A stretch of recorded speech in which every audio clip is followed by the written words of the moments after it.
So we are going to start with SQL. So full form of SQL is structured query language. Give me a second.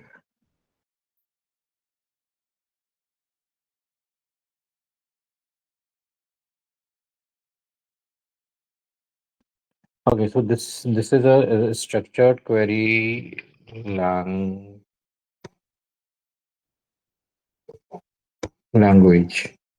And then GUAG.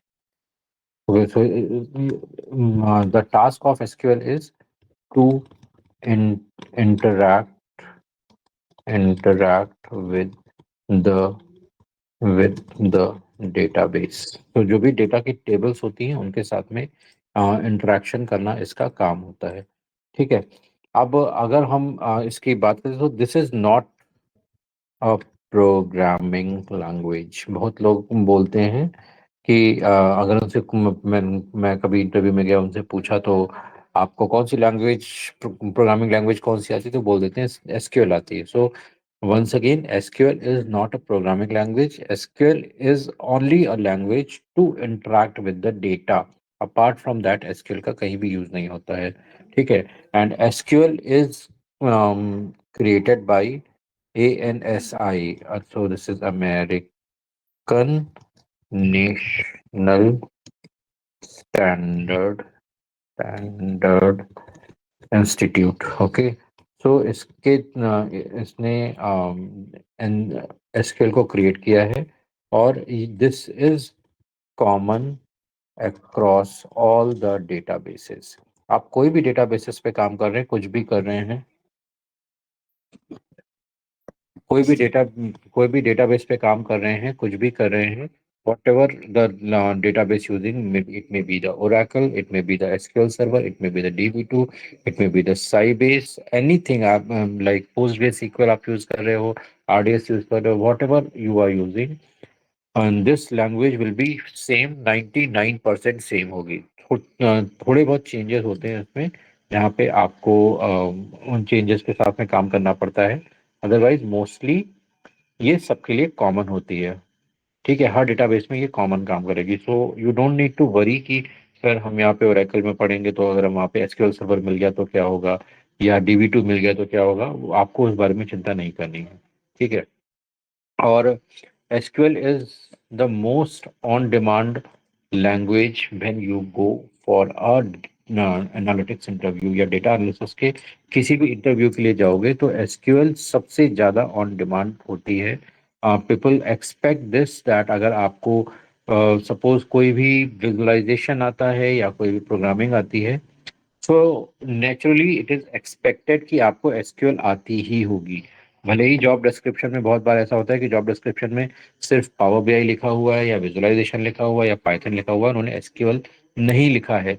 But when you are applying for any role, it is but obvious that you have to be well versed with SQL, क्योंकि ये SQL हर जगह use होगी।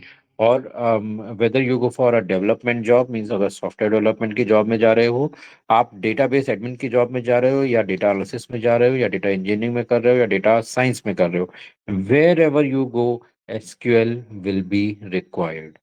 ठीक है। तो SQL को आपको अच्छे से करना है, बहुत टफ नहीं है, बहुत आसान है। धीरे धीरे से जब आप करना इसको स्टार्ट करोगे तो आपको बहुत आसानी से समझ में आ जाएगा। राइट। अब यहाँ पे जब हम एसक्यूएल की बात करते हैं तो एसक्यूएल को चलाने के लिए हमें यहाँ पे जो प्रैक्टिस के लिए बेसिकली आपको इसको किसी सॉफ्टवेयर को इंस्टॉल नहीं करना है। अगर आप इंस्टॉल करना चाहते हो तो आप माई सीक्वल सर्च कर सकते हो और माई सीक्वल को यूज करके आप इसको इंस्टॉल करके भी यूज कर सकते हो, but I generally don't recommend, क्योंकि इसके जो ऑनलाइन कंपाइलर अवेलेबल है। So you what you have to do is you have to just search SQL online compiler like this, और यहाँ पे आपको बहुत सारे ऑनलाइन कंपाइलिंग टूल मिल जाएंगे। तो इसमें जनरली जो हम अपने यूज में लेके आते हैं, that one of them is this SQL server online editor. ठीक है। देन दूसरा आप यहाँ पे एसक्यूएल ऑनलाइन एडिटर को भी ले सकते हो। तीसरा यहाँ पे आता है जो हम सबसे ज़्यादा प्रैक्टिस में यूज करते हैं, वो आपको थोड़ा सा नीचे आएगा, ओरेकल करके होगा। What is this is Oracle live SQL. Right, ये तीन प्लेटफॉर्म्स हैं जो कि आप देख सकते हो और इन पे डायरेक्टली प्रैक्टिस कर सकते हो। आपको कुछ भी इंस्टॉल करने की जरूरत उसमें नहीं पड़ेगी। Give me second.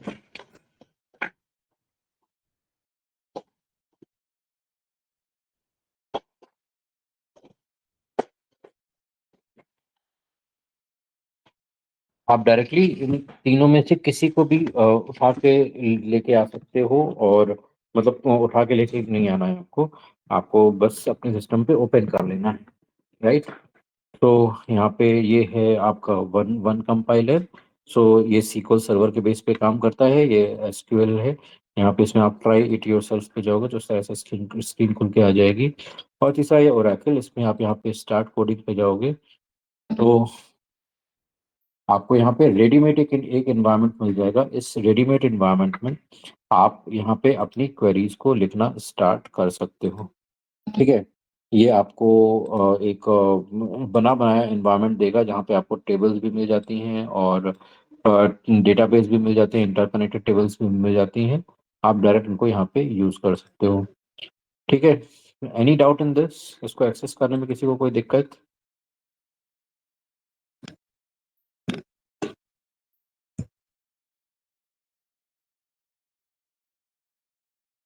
एक्सेस करने में किसी को कोई दिक्कत? Okay. So now, what you have to do is you have to this अब हम यहाँ पे छोटे छोटे कमांड देखना शुरू करेंगे। तो आज हम कुछ छोटे छोटे कमांड्स देख लेते हैं और इसके बाद जो और चीज होंगी वो हम कल करेंगे, हम नेक्स्ट क्लास में कर लेंगे जब कल हमारी नेक्स्ट क्लास होगी। ठीक है। कुछ थियोरी पार्ट भी इसमें आता है, कुछ थियोरी की चीजें समझना भी आपके लिए जरूरी है। सो आज हम जस्ट प्रैक्टिकल करते हैं और will do the theory part tomorrow. Okay. So let's see. अब जैसे ये वाला आप देख रहे हो, तो यहाँ पे सबसे पहले हमारे पास ये इन्वायरमेंट है। इस इन्वायरमेंट पे आप देखो तो यहाँ पे हमारे पास ये डेटाबेस है। इस डेटाबेस में ये हमारे पास रिकॉर्ड्स दिए हुए हैं। ठीक है। कि यहाँ पे हमारे पास ये कौन कौन सी टेबल नेम है, तो यहाँ पे कस्टमर टेबल है, कैटेगरीज है, एम्प्लॉय है, ऑर्डर डिटेल है, ऑर्डर्स है, प्रोडक्ट है। तो ये सारी टेबल्स हैं। राइट। अब टेबल्स को देखते ही सबसे पहले आपको क्या करना होता है? टेबल्स को देखते ही सबसे पहले हमें फाइंड आउट करना होता है कि टेबल में क्या है। तो हमें टेबल को देखना सबसे पहले जरूरी है। तो टेबल को हम कैसे देखेंगे? टेबल को देखने के लिए सिंपली हम यहाँ पे सेलेक्ट कमांड को यूज करते हैं। ठीक है। I will share this the command, जो भी हम यहाँ पे लिख रहे हैं वो मैं नोट पैड में सेव करता जाऊंगा और मैं आपको एट द एंड में ग्रुप में डाल दूंगा, तो आप इनको देख देख भी सकते हो, प्रैक्टिस भी कर सकते हो। So don't worry. First of all will take this select command and select star from, और यहाँ पे हमने डाला कस्टमर्स। ओके। सिर्फ इतना लिखा। तो यहाँ पे क्या है? ये है टेबल नेम। यहाँ पे टेबल नेम आपको दिखाई दे रहा है ना राइट में? वही टेबल नेम हमने यहाँ पे लिया, सेलेक्ट फ्रॉम कस्टमर्स। तो जब भी हमें टेबल का नाम देना होगा, that is customers, and star means all, सब कुछ हमें देना है। ठीक है। तो यहाँ पे हमने रन कराया इसको। ठीक है। रन कराते ही यहाँ पे नीचे देखो एक आउटपुट आ गया। आउटपुट में क्या है? Customer ID, customer name, contact name, address, city, postal code and country. ये हमें यहाँ पे दिखाई दे गया। तो ये अब अभी क्या है हमारे पास? ये जो कस्टमर टेबल है, कस्टमर टेबल में जितने भी कॉलम हैं सारी वैल्यूज और सारे रोज हमें यहाँ पे दिखाई देगा। तो यहाँ पे देखो, ये दिखा रहा है यहाँ पे 91 रिकॉर्ड्स दिख रहे हैं। अगर यहाँ पे आप नीचे स्क्रॉल करके देखोगे तो आपको यहाँ पे 91 रिकॉर्ड्स दिखाई देंगे। तो सारे रोज एंड सारे कॉलम्स ये यहाँ पे हमें दिखा रहा है। This is what is seeing the entire table. ठीक है। क्लियर है सबको?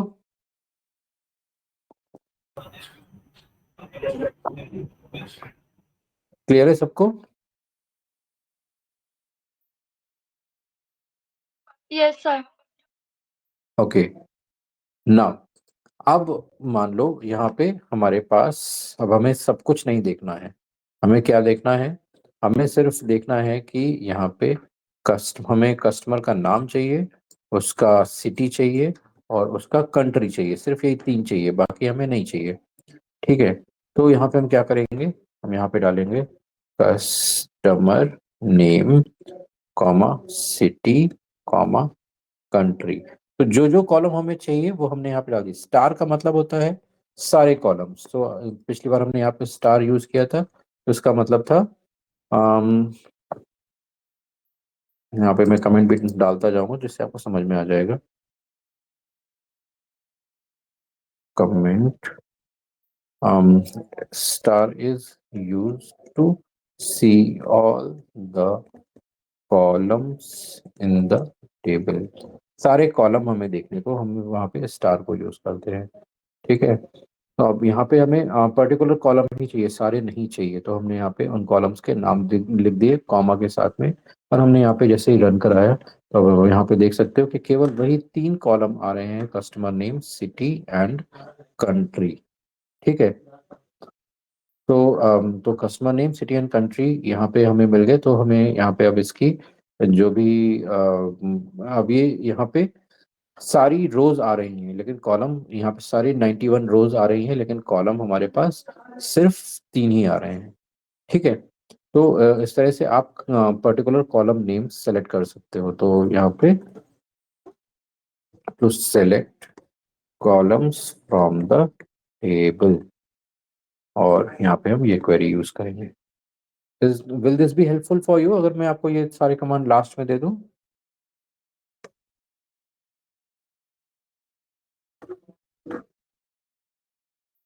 Will this be helpful for you people?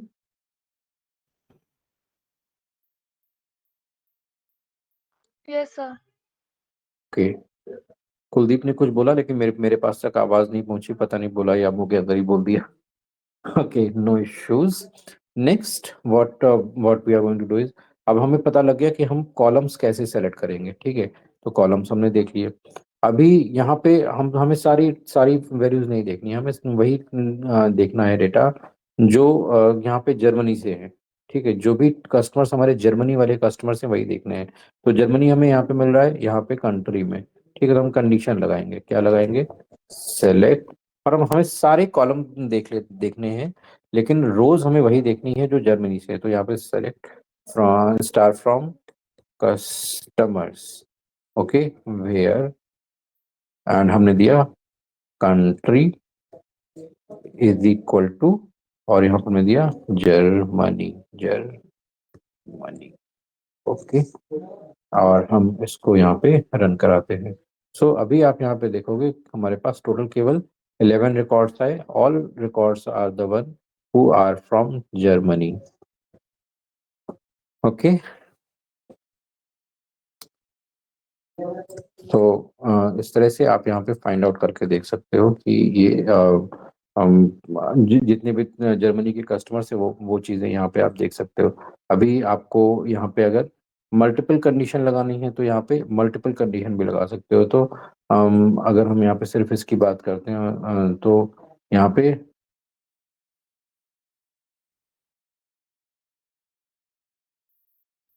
यहाँ पे अब हमारे पास जर्मनी के अलावा और भी कंट्रीज हैं। तो यहाँ पे जर्मनी के अलावा हमारे पास मैक्सिको है, कनाडा है, ओके, यूके है। तो सपोज हमें मैक्सिको से और वैल्यूज चाहिए, केवल अभी हमें चाहिए था कंट्री जर्मनी से।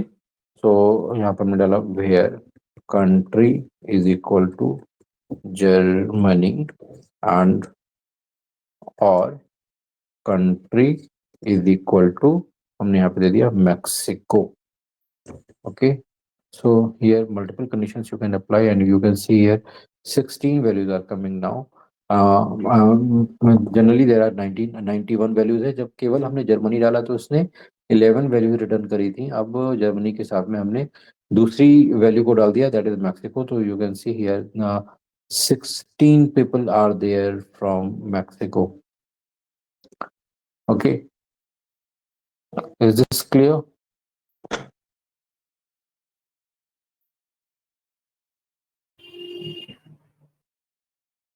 Is clear Yes, to sir. everyone? Okay. So in this way, you can find out, you can apply the multiple conditions in your query. ठीक है, अब यहाँ पे आपको बात क्या ध्यान रखनी है? यहाँ पे बात आपको ये ध्यान रखनी है कि इसके अलावा एक और तरीके से आप मल्टीपल कंडीशन अप्लाई कर सकते हो। तो जैसे हमने यहाँ पे और लगाया है, वैसे ही हम यहाँ पे एंड लगा सकते हैं। ठीक है, लेकिन एंड हम किस केस में लगाएंगे? सो अब सपोज हमें यहाँ पे, अभी हमने यहाँ पे और लगाया है, तो और का मतलब क्या है कि either this condition is true और दिस कंडीशन इज ट्रू, दोनों में से कोई भी एक कंडीशन ट्रू होगी, देन ये ट्रू रिटर्न करेगा। लेकिन इसके अलावा आता है एंड। तो एंड का मतलब क्या होता है? जब दोनों कंडीशन ट्रू होंगी, तो यहाँ पे हम और ये कंडीशनल, यहाँ पे logical statement, logical conditions, logical conditions. So इसमें सबसे पहले आता है हमारा और दूसरा होता है एंड। ठीक है, तो और में क्या होता है? When any of one condition is true, it returns true. And में क्या होता है? एंड में when when all conditions are true, then what it will return? It will return true. Okay, जब इनमें से कोई भी एक कंडीशन फॉल्स हो जाती है, राइट, तो जो और है वो तो हमें ट्रू ही रिटर्न करेगा, और हमें फॉल्स केवल उस केस में रिटर्न करेगा जब दोनों कंडीशन फॉल्स हों। सो वो it will when both conditions, both or all conditions are false, then only it will return false। तो अगर सारी कंडीशन फॉल्स है, या अगर दो कंडीशन दी है, दो की दोनों फॉल्स हैं, तो ये फॉल्स रिटर्न करेगा। ठीक है, अगर और एंड के केस में, if if if any of condition is false, it will return false। Okay, ये आपको ध्यान में रखना होगा।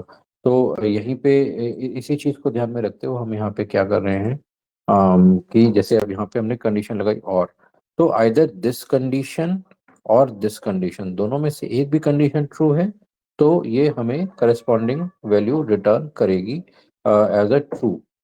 ओके, अब सपोज हम यहाँ पे एंड लगा देते हैं, राइट। अगर हमने यहाँ पे एंड लगाया और इसको रन कराया, तो अब यहाँ पे देखो, यहाँ पे कुछ भी नहीं दिखा रहा है। अब यहाँ पे कुछ भी क्यों नहीं दिखा रहा है? क्योंकि एक कस्टमर दो कंट्री से बिलोंग नहीं कर सकता, वो या तो जर्मनी से बिलोंग करेगा या मैक्सिको से बिलोंग करेगा, राइट। तो यहाँ पे इसलिए हमें ये दिखा रहा है। तो आपको ये ध्यान रखना है कि जब भी आप एंड कंडीशन लगा रहे हैं, तो एंड कंडीशन में दोनों ही कंडीशन सेम टेबल से नहीं लगनी चाहिए, राइट। यहाँ पे भी country is equal to Germany check कर रहे हैं, यहाँ पे भी हम country is equal to Mexico check कर रहे हैं, तो दोनों सेम ही हैं, राइट। तो दोनों कंडीशन एक ही जगह से नहीं लगनी चाहिए, अदरवाइज ये कुछ भी रिटर्न नहीं करेगा। यहाँ पे कोई सिंटैक्स एरर नहीं आएगी, राइट, क्योंकि this is not the syntax error, this is somewhat is logical error. तो एंड कंडीशन हम किस केस में लगाते हैं? तो एंड कंडीशन लगाते हैं जब हमें अलग अलग कॉलम पे कंडीशन लगानी हो, तब हम वहां पे एंड कंडीशन लगाते हैं। तो अब सपोज यहाँ पे हमें कंडीशन लगानी है, anyone who is from UK and city is London. Okay, so we'll try to do, so we'll where um where country is equal to UK and city is equal to London. Okay, और अब हम इसको यहाँ पे run कराएंगे, तो हमें London London और यूके वाले सारी एंट्रीज ये इसने हमें यहाँ पे उठा के दे दी, right. So just keep this in mind कि आप एंड कंडीशन तभी लगा सकते हो जब आपको अलग अलग कॉलम में कंडीशन लगानी हो। अगर एक ही कॉलम में कंडीशन लगानी हो, मल्टीपल कंडीशन है, तो आपको और ही लगानी है। ये चीज क्लियर है?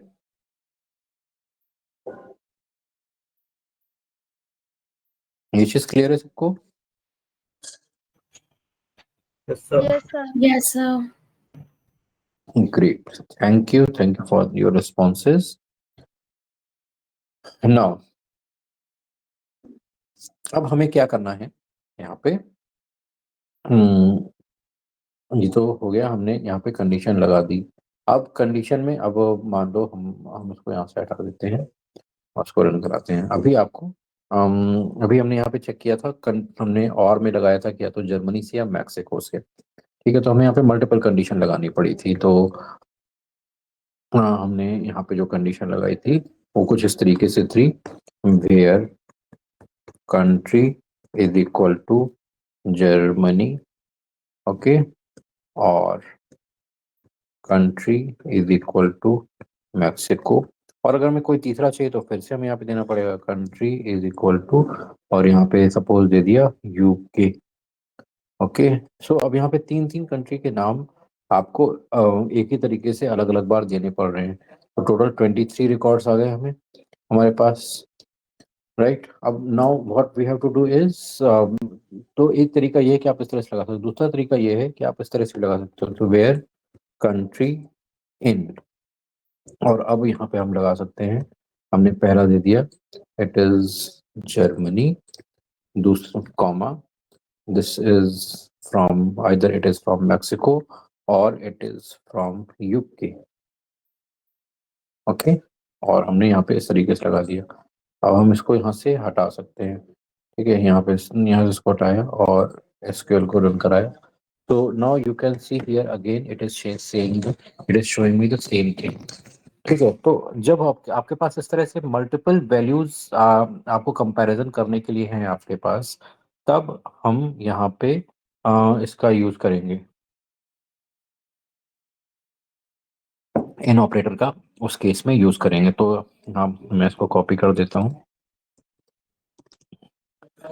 ठीक है। तो यहाँ पे इन स्टेटमेंट हमारा इसी केस में काम करेगा, और ये हमें इसमें बहुत बार यूज होता है जब भी हमें मल्टीपल वैल्यूज फाइंड आउट करनी होती है फॉर, एंड मल्टीपल कंडीशंस होती हैं, तो हम यहाँ पे इसको इस तरह से यूज कर लेते हैं,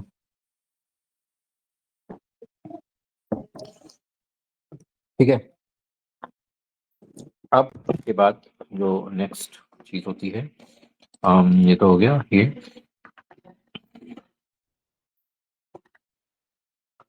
इसी तरह से एंड में होता है हमारे पास, तो यहाँ पे जैसे मल्टीपल कंडीशन है तो हमने यहाँ पे इन लगा दिया। अब सपोज हमारे पास ऑर्डर डिटेल्स हैं, ठीक है, ऑर्डर की टेबल है। So let's see, select star from star from orders, okay, और हमने यहाँ पे लगाया, तो यहाँ पे हमें ऑर्डर्स मिल गए। अब ऑर्डर में हमें फाइंड आउट करना है कि हम हमारे पास जो भी ऑर्डर्स ऑर्डर्स हैं वो एम्प्लॉय आईडी हैं, तो इसमें कितने ऑर्डर्स हैं जो जिनकी एम्प्लॉय आईडी 6 से और 10 के बीच में है, राइट। तो यहाँ पे आप क्या कर सकते हैं, where employee ID is equal to, अब यहाँ पे 6 से 10 के बीच में क्या करना होगा, तो आप यहाँ पे आपको एक तरीका ये है कि यहाँ पे 6 दिया एंड यहाँ पे दिया और एम्प्लॉय आईडी, राइट। सो इसमें आप यहाँ पे क्या कर सकते हैं, बिटवीन, अगर यहाँ पे न्यूमेरिकल रेंज है तो न्यूमेरिकल रेंज में आप इस तरह से भी कर सकते हो। तो न्यूमेरिकल रेंज देने के लिए हमने दिया बिटवीन 6, 10, ठीक है। मैंने यहाँ पे रन कराया इसको, तो एम्प्लॉय आईडी यहाँ पे है नहीं क्या,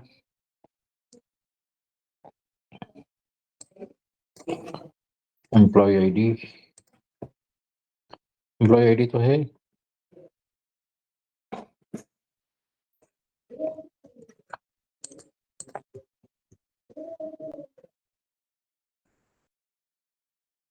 ओके, यहाँ पे इस तरीके से, हाँ सॉरी, 6 एंड 10, मैं वो इन वाला में दे रहा था, 6 and 10 इन दोनों के बीच में होनी चाहिए, राइट। तो यहाँ पे अभी देखो, यहाँ पे जितनी भी एम्प्लॉय आईडी है, तो अभी यहाँ पे अगर आप ऑर्डर डिटेल में देख रहे हो तो यहाँ पे 196 फाइल्स हैं, लेकिन अभी यहाँ पे जब हमने 6 to 10 डाला तो यहाँ पे केवल 65 रिकॉर्ड्स में दिखाई दे रहे हैं। ठीक है, ये चीज सबको समझ में आ रही है? एनी बट एक डाउट? बार और एक्सप्लेन कर दीजिए इसके 6 and 10 से इतनी सारी कैसे? कुलदीप, आपकी आवाज कट रही है, बिल्कुल भी नहीं समझ में आया आपने क्या बोला। सर एक बार इसका एक्सप्लेन कर दीजिए। Once again, you want me to repeat? Yes sir. Okay, so यहाँ पे हमें अब सपोज हमें फाइंड आउट करना है। अब जैसे एम्प्लॉय आईडी है हमारे पास, ठीक है, एम्प्लॉय आईडी, तो यहाँ पे हमारे पास एम्प्लॉय आईडी है जो कि 5 6 4 3 2 1 8 9, इसी इसी तरह से हमारे पास एम्प्लॉय आईडी है। ठीक है, हम चाहते हैं कि जितनी भी जो यहाँ पे एम्प्लॉयज हमें हमें यहाँ पे दिखाई दे रहे हैं, तो यहाँ पे एम्प्लॉय आईडी केवल हमें वो वही दिखाई दे जो 6 से 10 के बीच की एम्प्लॉय आईडीज है। ठीक है, तो यहाँ पे हमने डाला वेयर एम्प्लॉय आईडी बिटवीन। तो बिटवीन में हम यहाँ पे रेंजेस दे सकते हैं, जब भी हमें कहीं रेंजेस वगैरह पे काम करना होता है तो हम बिटवीन को दे सकते हैं। तो between employee ID between 6 and 10। Okay, तो इन दोनों के बीच में यहाँ पे काम करेगा और यहाँ पे हम इसको रन कराएंगे। तो अभी देखो यहाँ पे हमें 65 टोटल रिकॉर्ड दिखा रहा है, पहले यहाँ पे 196 रिकॉर्ड दिखा रहा था, अभी यहाँ पे हमें 65 रिकॉर्ड्स दिखा रहा है और वही वैल्यू दिखा रहा है जो 6 से और 10 के बीच के हैं। ठीक है, ओके सर। अब इसी तरह से बहुत बार हमें जरूरत पड़ती है प्राइस वगैरह में कंपेयर करने की। तो बेसिकली बिटवीन का प्रयोग ज़्यादातर हम न्यूमेरिक के केस में करते हैं। तो जैसे हमें यहाँ पे फाइंड आउट करना है कि सपोज हमें 15 से और $25 के बीच के जितने भी आइटम है वो सारे हमें फाइंड आउट करने हैं जिनका प्राइस 15 से $25 के बीच में है। तो हमने यहाँ पे फ्रॉम दिया और पे हमने दिया where where price between 15 and 25। तो 15 से $25 के बीच में जितने भी प्रोडक्ट होंगे वो यहाँ पे आ गए। तो you can see here all the products between 15 to 25 are here, correct?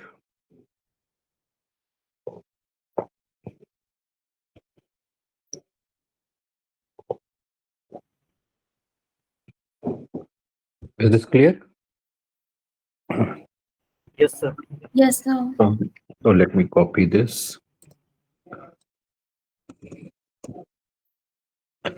तो इस तरह से आप अपनी वैल्यूज को फाइंड आउट कर सकते हो डिफरेंट तरीकों से। तो ये जितने भी हम यहाँ पे सेलेक्ट स्टेटमेंट लिख रहे हैं, तो जब भी आप इंडस्ट्री में काम करने जाओगे ना, तो 95% टाइम पे आपको सेलेक्ट स्टेटमेंट से ही काम करना होगा।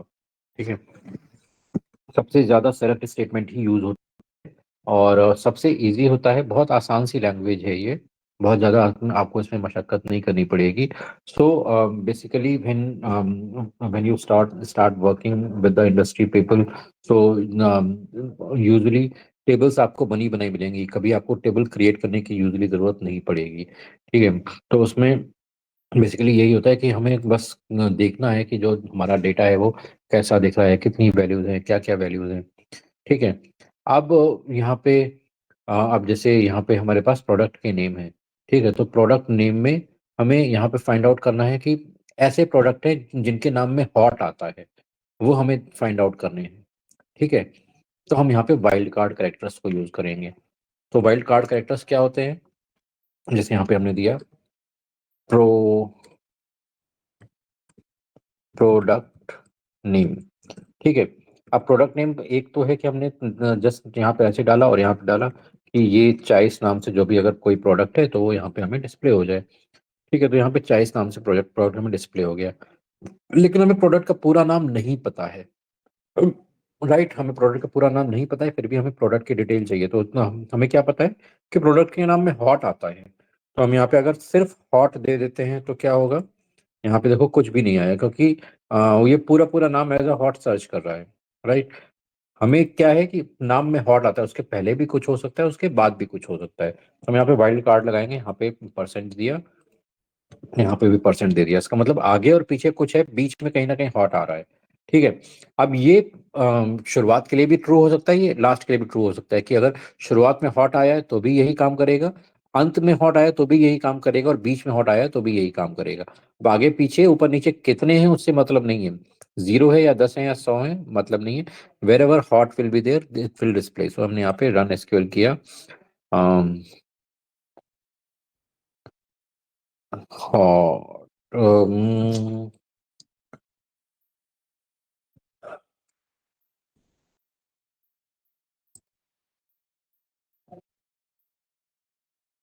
अब प्रोडक्ट नेम, प्रोडक्ट की टेबल कहाँ है? हाँ, ये प्रोडक्ट की टेबल। इसमें हॉट कहीं नहीं आ रहा है। हॉट आ तो रहा है, फिर इसने फाइंड आउट करने की हॉट यहाँ पे भी आ रहा है, हॉट यहाँ पे भी आ रहा है।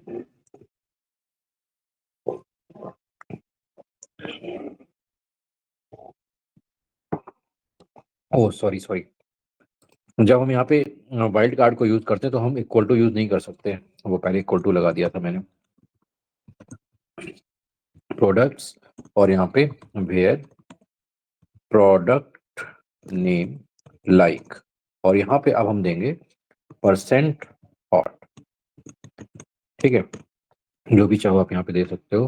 हमने यहाँ पे रन किया तो यहाँ पे अभी देखो इसने फाइंड आउट कर लिया, जहाँ जहाँ पे हॉट नाम है कहीं भी बीच में आ रहा है, इसने वो सारे प्रोडक्ट उठा के ले आया। तो यहाँ पे हम इक्वल टू यूज कर रहा था मैं, इस वजह से वो नहीं आ रहा था। इक्वल टू में वो एग्जैक्ट वैल्यू ढूंढता है। अब यहाँ पे हम इक्वल टू नहीं यूज कर रहे हैं, यहाँ पे लाइक यूज कर रहे हैं। तो लाइक का मतलब है कि अप्रोक्सीमेट, लगभग ये ऐसी वैल्यू आनी चाहिए। ठीक है। तो ये जो हमने कॉलम का नाम दिया प्रोडक्ट नेम, ये कॉलम का नाम देना जरूरी होता है इसमें? बिल्कुल, कॉलम का नाम तो देना जरूरी होगा। सिर्फ ये प्रोडक्ट डाल के वेयर लाइक हॉट डाल के नहीं हो सकता? क्या क्या देखे? तो सर प्रोडक्ट नेम जो आपने लिखा है, वेयर प्रोडक्ट नेम ना लिखे, सिर्फ लिखे वेयर लाइक परसेंटेज डाल के हॉट। नहीं नहीं नहीं, आपको कॉलम नेम देना ही पड़ेगा। वेयर में आप जब भी कहीं काम कर रहे हो तो आपको कॉलम नेम देना पड़ेगा। ओके, सबको, Mansi, Shivani, Kuldeep.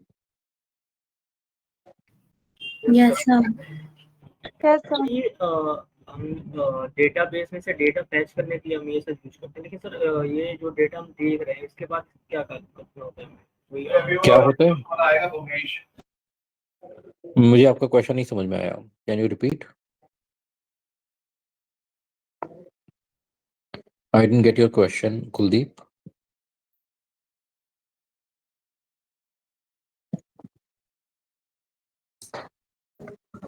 Kuldeep, are you there?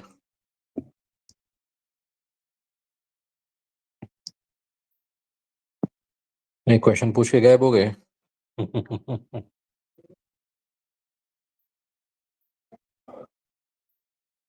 Okay, whenever he comes back we'll discuss the question again. Okay, so यहाँ पे ये वाइल्ड कार्ड करेक्टर्स आप यहाँ पे इस तरह से यूज कर सकते हो। तो इससे आप अगर अप्रोक्सीमेट वैल्यूज पता है तो भी आप जो एक्चुअल वैल्यूज हैं वो निकाल सकते हो। फॉर एग्जांपल, अगर और एग्जांपल यहाँ पे देखना चाहते हो, यहाँ पे कस्टमर करके हमारे पास टेबल है, कस्टमर्स में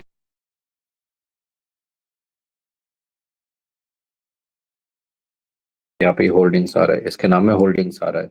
ठीक है, तो आप यहाँ पे होल्डिंग्स नाम से सर्च कर सकते हो। तो सेलेक्ट स्टार फ्रॉम कस्टमर्स, और select star from customers where CUS customer name like, और यहाँ पे हमने दिया परसेंट होल्डिंग्स। ओके, और यहाँ पे हमने इस तरह से दिया।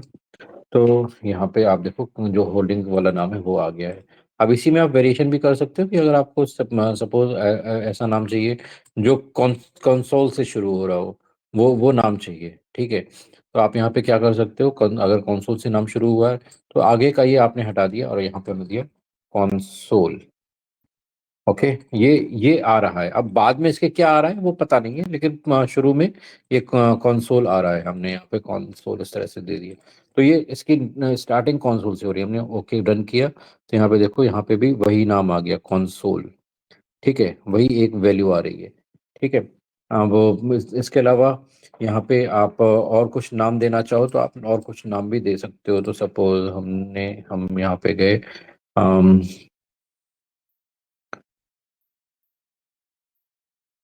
यहाँ पे सपोज हमें चाहिए कि ई से जितने शुरू हो रहे हैं वो हमें चाहिए, तो हमने यहाँ पे दे दिया वेयर कस्टमर नेम लाइक, और यहाँ पे हमने ई दे दिया। तो अब ई से जितने भी नाम शुरू हो रहे होंगे वो सारे आ जाएंगे। यहाँ पे देखो, ई से जितने शुरू हो रहे हैं वो सारे आ रहे हैं। ठीक है, अब हमें देखना है कि वो कितने कनेक्शन पे एंड हो रहे हैं। तो आप यहाँ पे परसेंटेज और कनेक्शन लगा के लिख दो, तो कनेक्शन के पहले की जितनी भी चीजें हैं वो सारी आ जाएंगी। तो इस तरह से आप यहाँ पे डिफरेंट काइंड ऑफ डेटा को अपनी कन्वीनियंस के हिसाब से यहाँ पे एक्सेस करके लेके आ सकते हैं। ठीक है, is this clear for you? Is this clear for everyone? Any doubt in this? Any doubt in this? No, sir.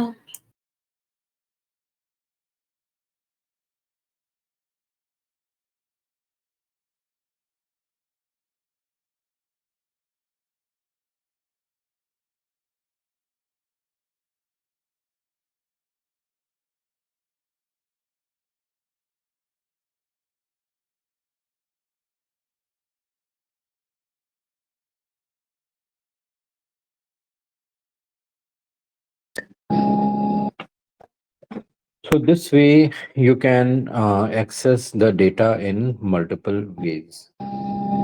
Okay, कोई डाउट इसमें? किसी को कोई दिक्कत परेशानी इसमें? आगे बढ़े,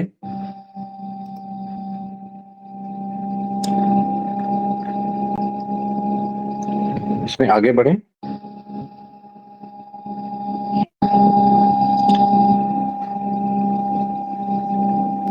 Yes, sir. Okay, now let's proceed. तो अब हमारे पास अगली अब इसमें आता है एग्रीगेशन।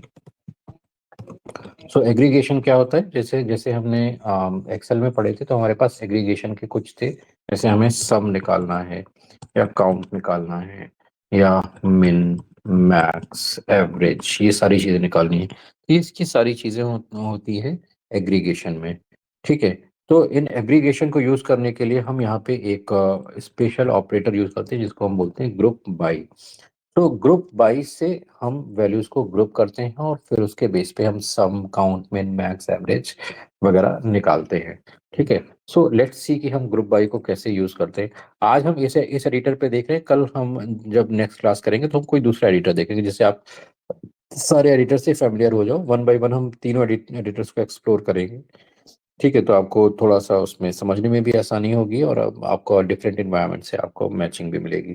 ठीक है, नाउ लेट्स सपोज एग्रीगेशन। तो यहाँ पे एग्रीगेशन के लिए हम लेते हैं, लेट्स सपोज हमारे पास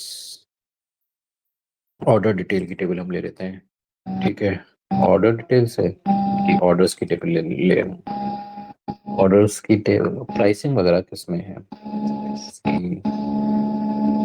सप्लायर्स, नहीं सप्लायर्स भी नहीं है।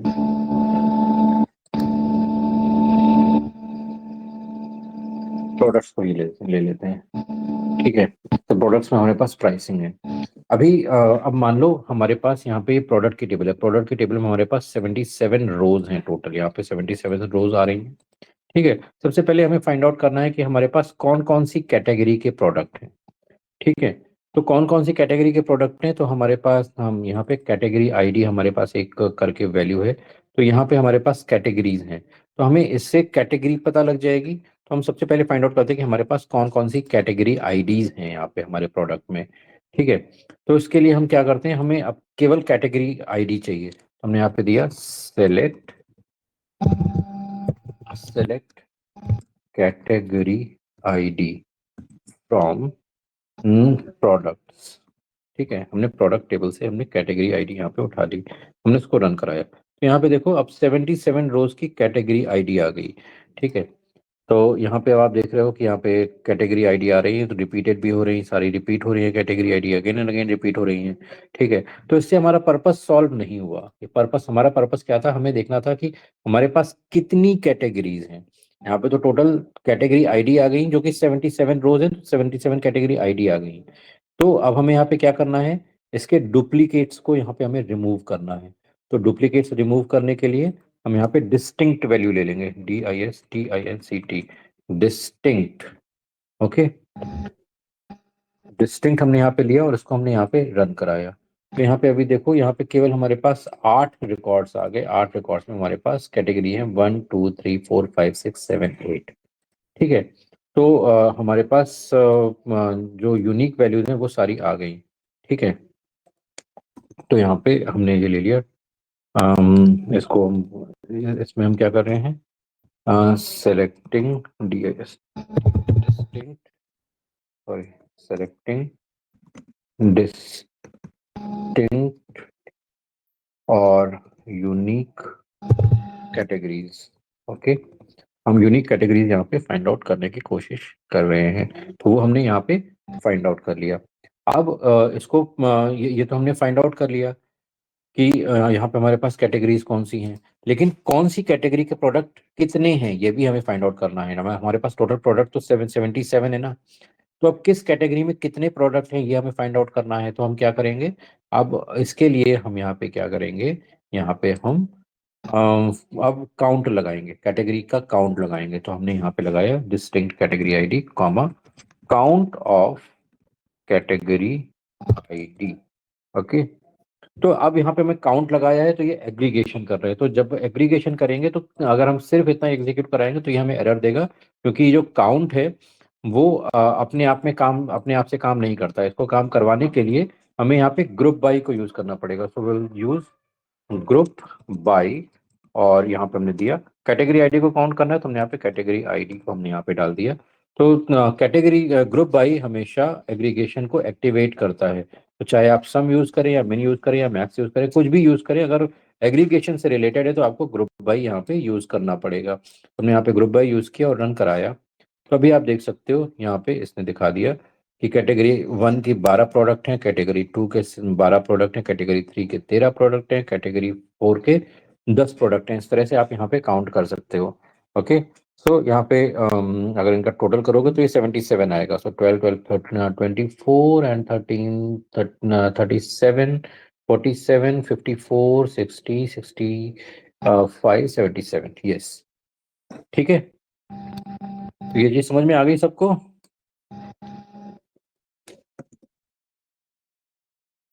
ये चीज समझ में आ गई,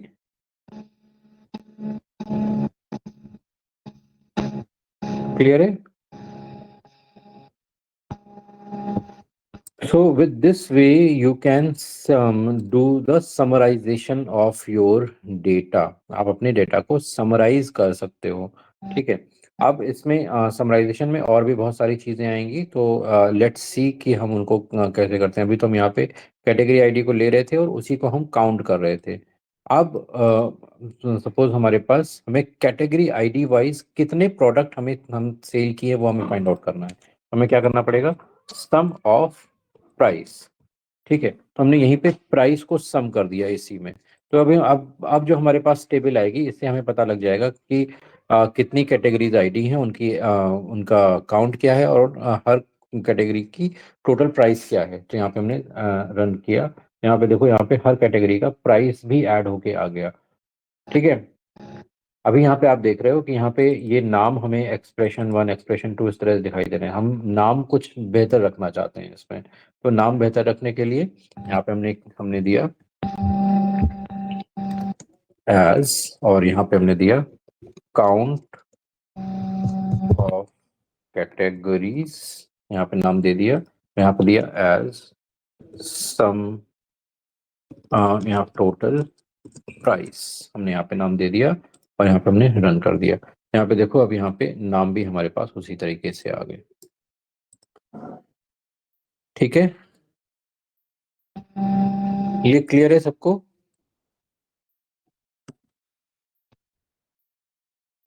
कितना किसी को टफ तो नहीं लग रहा है? किसी को टफ तो नहीं लग रहा है इसमें? Any doubt with this? Clear for everyone? Okay, great. So इसी में आप अब यहाँ पे मिनिमम प्राइस मैक्सिमम प्राइस भी फाइंड आउट कर सकते हो। तो यहाँ पे अगर और चीज़ें आपको फाइंड आउट करनी है, यहाँ पे मिन ऑफ प्राइस मिन ऑफ प्राइस यहाँ पे दे दो, और यहीं पे आप मैक्स ऑफ प्राइस भी दे सकते हो। तो इसका अपनी अपनी तरफ से नाम भी दे सकते हो। मैं यहाँ पे नाम नहीं दे रहा हूँ, यहाँ पे हमने जस्ट एग्जीक्यूट कर दिया। हमें मिनिमम प्राइस, तो कैटेगरी वन में जितने प्रोडक्ट हैं उसमें से मिनिमम प्राइस 4.5 है, और उसमें मैक्सिमम प्राइस 263.5 है। तो वो आपको यहाँ पे दिखाई दे रहा है। ठीक है, is this clear to everyone?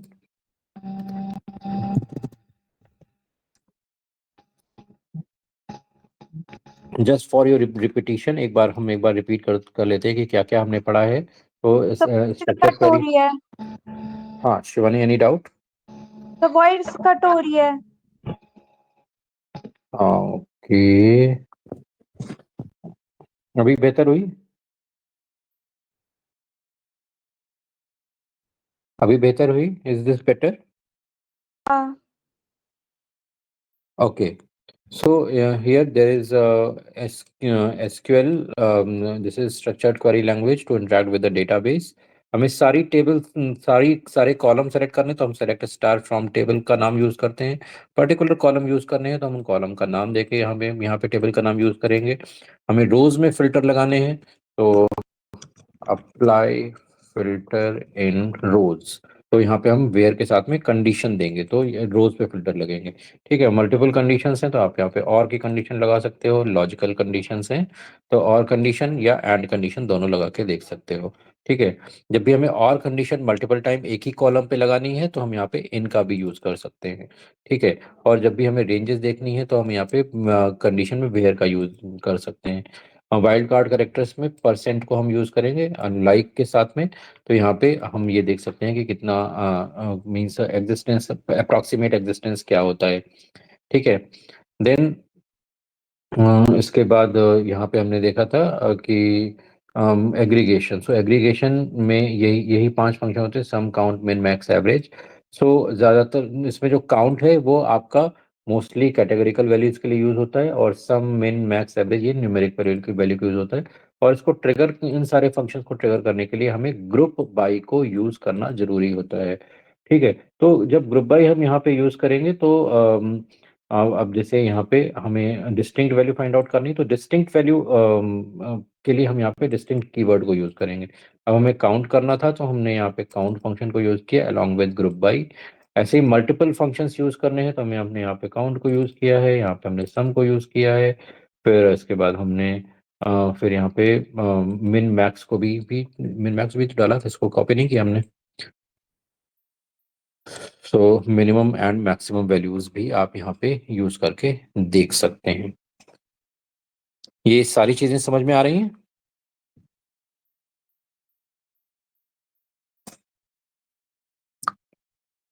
Yes sir. Okay, सो आज के लिए हम इतना ही रखते हैं। This is first topic of this. कल से हम इसमें थोड़े से और कॉम्प्लिकेशंस इन्वॉल्व करना स्टार्ट करेंगे। ठीक है, I will send this entire code right away on the group, जिससे आपके पास सारे कमांड्स हों। आप अपने आप से भी इसकी प्रैक्टिस कर सकते हो देख के। ठीक है, थैंक यू एवरीवन।